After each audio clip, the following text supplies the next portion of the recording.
My name is Dorothy, and I am 69 years old. For most of my life, I believed love meant giving everything you had, even when it left you empty. I believed that motherhood was measured by how much pain you could silently endure. And above all, I believed my son would never betray me. I adopted Thomas when he was just 2 years old. His biological parents died in a tragic accident, and when I first held him in my arms, frightened and confused, I promised myself I would never let him feel abandoned again. That promise became the foundation of my entire life. I gave him my name, my home, my future, and every dream I had quietly set aside. I worked long hours, sometimes 2 jobs at once. I skipped vacations, bought secondhand clothes, and saved every spare dollar. Not because I enjoyed sacrifice, but because I believed I was building something meaningful, a secure future for my son. I told myself that one day, when he was grown, I would finally rest. But that day never came. As Thomas grew older, I ignored the small warning signs: his impatience, his entitlement, his tendency to blame others when things went wrong. I told myself he was just stressed, just misunderstood, just human. A mother always finds excuses for the child she loves.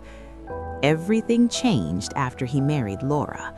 From the beginning, Laura and I never truly connected. She was polite on the surface, but there was always tension underneath. Her smiles were sharp, her words carefully chosen. Slowly, she began pulling Thomas away from me. Visits became rare. Phone calls became short and distant. Still, I waited. I hoped. On the morning of my 69th birthday, a delivery arrived at my door. A beautifully wrapped box sat on my kitchen table, elegant and expensive. Inside were artisan chocolates, each piece crafted like a work of art. A small card rested on top. To the best mother in the world, with love, Thomas. I stared at that message for a long time. It had been months since Thomas had shown me affection. Tears filled my eyes. For a brief moment, I believed everything was finally going to be okay.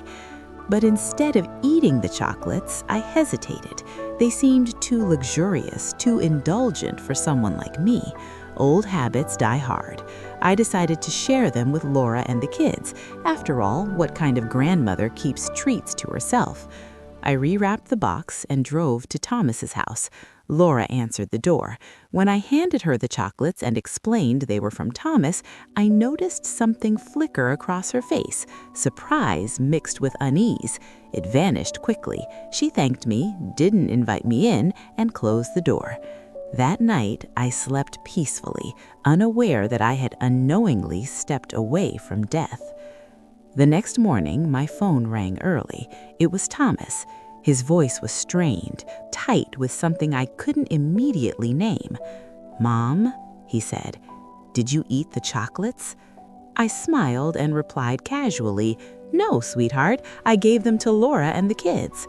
The silence on the line was chilling. Then his voice exploded.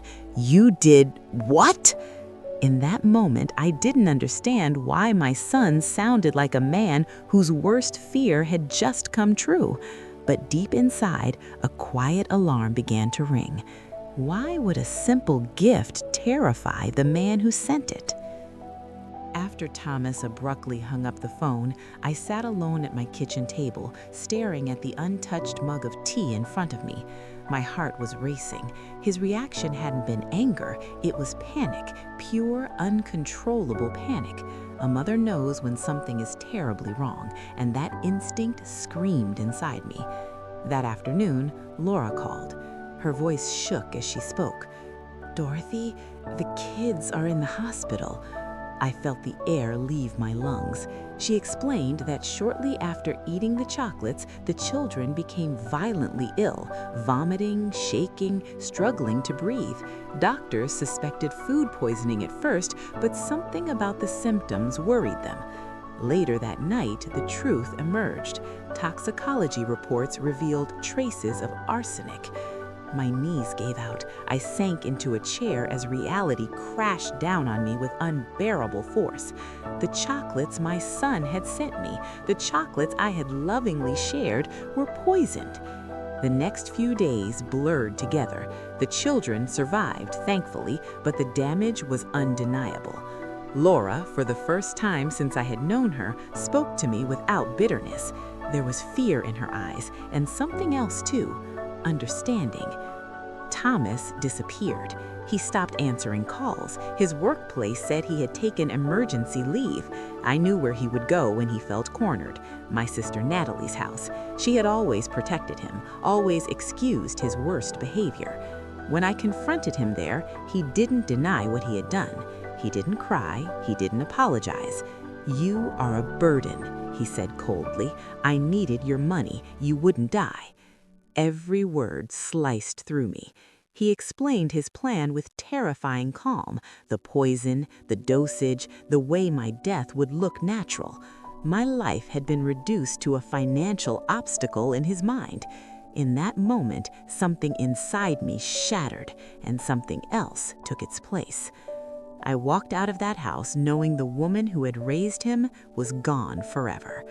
I didn't lose my son that day. I finally saw who he had become. That night, I cried until my chest ached, not just for the betrayal, but for the years I ignored the truth, for the boundaries I never set, for the love I gave without limits. But grief did not break me. It awakened me. I called my lawyer, Stanley, and told him everything.